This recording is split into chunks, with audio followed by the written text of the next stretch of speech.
DIG Ramachandra ಅವರ ಠಾಣೆಗೆ ಹೋದಂತ ಮಹಿಳಾ ಜೊತೆಗೆ ಅನುಚಿತವಾಗಿ ವರ್ತನೆ ಮಾಡಿದ್ದಾರೆ. ಎಲ್ಲ ವಿಡಿಯೋಗಳೆಲ್ಲ ನಾವು ಅದ್ರ ಬಗ್ಗೆ ವಿಚಾರಣೆ ಮಾಡಿಸ್ತೀವಿ.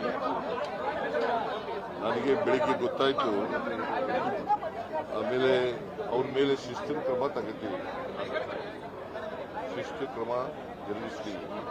ಎಷ್ಟೇ ಎತ್ತರದ ಅಧಿಕಾರಿಯಾದರೂ ಕೂಡ ಕಾನೂನಿಗಿಂತ ಯಾರು ದೊಡ್ಡವರಲ್ಲ. ಅವ್ರ ಮೇಲೆ ಶಿಸ್ತಿನ ಕ್ರಮ ತಗೊಳ್ತಕ್ಕಂಥ ಕೆಲಸ ಮಾಡ್ತೀವಿ. ಈಗ SIR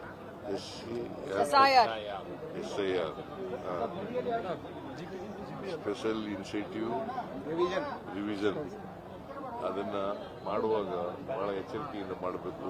ನಮ್ಮ ಎಲ್ಲ ಮತದಾರರಿಗೆ, ನಮ್ಮ ಎಲ್ಲ BLAಗಳಿಗೆ ಸರಿ. ರಾಜ್ಯ ಚುನಾವಣಾ ಆಯೋಗ ಬೆಳಗಾವಿ BBMP ಚುನಾವಣೆಯನ್ನ ಬ್ಯಾಲೆಟ್ ಪೇಪರ್ ಅಲ್ಲಿ ಮಾಡಬೇಕು ಅಂತ ಹೇಳಿ ತೀರ್ಮಾನ ಮಾಡಿದೆ.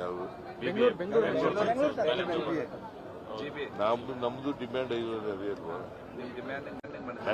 ಬ್ಯಾಲೆಟ್ ಪೇಪರ್ನಲ್ಲೇ ಮಾಡಬೇಕು. SIR ಕಾಂಗ್ರೆಸ್ ಪೊಲಿಟಿಕಲ್ ಆಗಿ ತಗೋತದ, ಅದು ವಿರೋಧ ಮಾಡ್ತದ? ಪೊಲಿಟಿಕಲ್ ಆಗಿ ವಿರೋಧ ಮಾಡಲ್ಲ. ಈಗ ಪಾಲಿಟಿಕ್ಸ್ ಅದರಲ್ಲಿ ಮಾಡಕ್ ಹೋಗಲ್ಲ. ಬಟ್ ನಿಜವಾದಂತ ವೋಟರ್ ಮತದಾರರು ಇದಾರಲ್ಲ, ಅವ್ರು ಯಾರು ಬಿಟ್ಟು ಹೋಗ್ಬಾರ್ದು.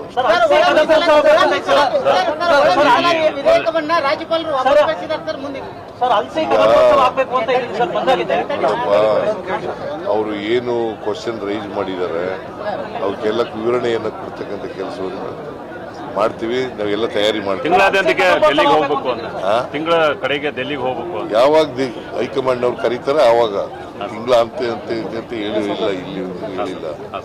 ಯಾವಾಗ ಕರೀತಾರ ಅವಾಗ